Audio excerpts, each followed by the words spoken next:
tunia sei nu mo chu le WhatsApp lim yong yaw thuchang yaw he che forward bora hele min thuchang alim bo se emojin thuchang emoji pon na he ho mi tampi buina heading ka ta sanen chi azukan bola hin example ne boro heten chin dinga chu he che alim hin download sa hi ngai ki download phale tai ki ve thai hin na chia chu ki ve thai hin chi download lo wa le kim loading hin hi thai di lo de ki download sa som khat bolo te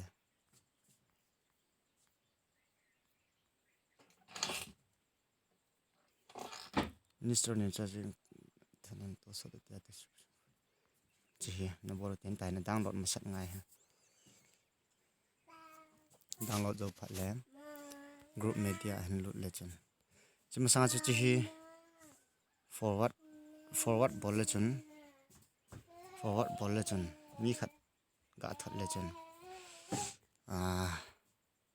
limbo se mo de che limbo se ke mo hi ja cho athu sang yong apt that dam ti pa chan ne view hiten chini dinga chu ni vet de ta chi tam chi hin chi na ke mel chi ding group media na lut teng cham nga te chi short ji mong hin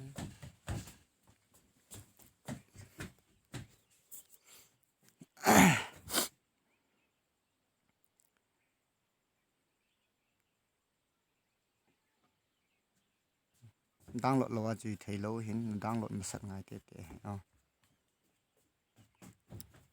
na download lo wa le chi media he lo de aya lim cha chi hi tan to he che tin ka me le chen lai read mol ki tin thu chang he tin ga tu dan le chen message copy ki te ta che thu chang ho he copy na bolding chi zo ta le cha he hoi lai post de ham ti pa cha le post up ham voice of the hair and try tin masapena chu channel ting lim chu chi hin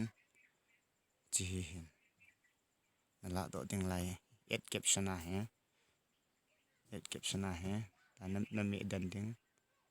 page song ki ten tan te chi page na an le shen na bol de chi vele chan che ori aja pa bang bang a chana ki that dai tai che